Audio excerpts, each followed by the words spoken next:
As equações de Maxwell correspondem a quatro equações diferenciais sobre campos vetoriais.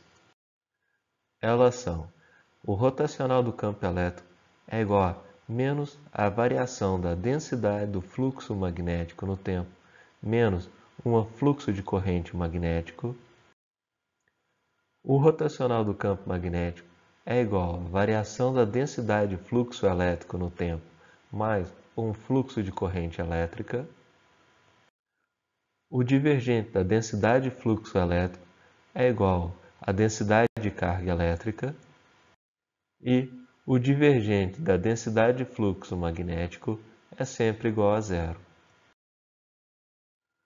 Para melhor entendimento das letras utilizadas nas equações de Maxwell, temos o E, que é o campo elétrico medido em volts por metro, o H é um campo magnético medido em ampere por metro, D é a densidade de fluxo elétrico medida em coulomb por metro quadrado, B é a densidade de fluxo magnético medida em Weber por metro quadrado, M é a densidade de corrente magnética medida em volts por metro quadrado, J é a densidade de corrente elétrica medida em ampere por metro quadrado, e ρ é a densidade de carga elétrica medida em coulomb por metro cúbico. Vamos agora analisar as equações de Maxwell. A equação indicada como 1 nos diz que, havendo um fluxo magnético variando no tempo e ou uma corrente magnética, temos um campo elétrico circulando o resultado do efeito da variação do campo magnético com a corrente magnética. No caso da equação indicada com 2, temos o resultado semelhante, em que, havendo um fluxo elétrico variante no tempo e ou uma corrente elétrica, temos um campo magnético circulando o resultado do efeito da variação do campo elétrico com a corrente elétrica. Um campo magnético circular que surge ao redor de um fio devido à passagem de uma corrente elétrica é a descrição visual da equação marcada como 2, quando a variação da densidade de fluxo elétrico é igual a zero. Já a equação indicada como 3 nos indica que, havendo uma carga elétrica, temos saindo dela um fluxo elétrico. Como estamos lidando com grandezas vetoriais, caso a carga elétrica seja positiva, o fluxo é na direção saindo, ou seja, divergindo da carga. Caso a carga elétrica seja negativa, o fluxo é em direção à carga. Por fim, ao observarmos a equação indicada como 4, temos algo equivalente ao que foi indicado pela equação número 3, porém, agora para o fluxo magnético. Entretanto, na natureza não temos cargas magnéticas, como no caso das cargas elétricas. Por isso, o divergente do fluxo magnético é sempre zero. Vale aqui observar que na equação indicada como 1 é apresentado um fluxo de corrente magnético. Como corrente é o fluxo de uma determinada carga e na natureza não temos carga magnética, o termo corrente magnética não deveria existir na equação número 1. Entretanto, é comum encontrarmos esse termo na equação de Maxwell, pois a representação matemática da existência de uma corrente magnética nos ajuda a simplificar algumas equações para a solução da equação de Maxwell. A primeira conclusão que chegamos ao analisarmos a equação 2 da equação de Maxwell é que um campo magnético só pode existir quando houver variação do fluxo elétrico ou de uma corrente elétrica, ou ambos.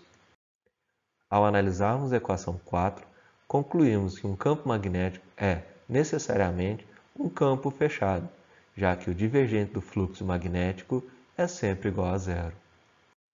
Ainda observando as equações de Maxwell, podemos chegar a uma conclusão um pouco mais complexa que envolve a existência do campo elétrico. Segundo a equação 3, a densidade de fluxo elétrico depende do valor de ρ, ou seja, da quantidade de carga que nós temos, que pode ser um valor positivo, negativo e até mesmo um valor nulo. No caso de ρ ser positivo ou negativo, compreendemos que o fluxo elétrico depende da existência da carga elétrica em ρ. No caso de ρ ser nulo, não implica na não existência de um campo elétrico, pois, conforme apresentado na equação 1, um campo elétrico pode existir caso tenhamos a variação de um fluxo magnético. Então, concluímos que, caso o valor de ρ seja igual a zero, o campo elétrico deve ser, obrigatoriamente, um campo fechado, assim como concluímos para o campo magnético. Essas interpretações são importantes para que possamos compreender a existência de ondas eletromagnéticas mesmo em ambientes em que não há matéria, como o vácuo do espaço, ou em ambientes em que há corrente elétrica, como em meios condutores.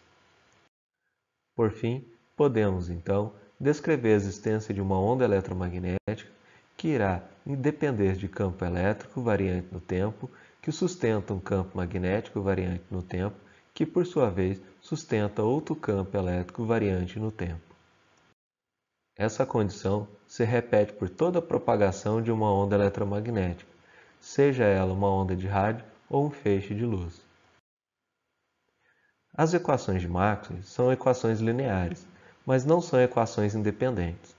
Em outras palavras, dado um determinado problema, não é possível solucionar apenas uma única equação. É necessário solucionarmos todas as 4 equações simultaneamente.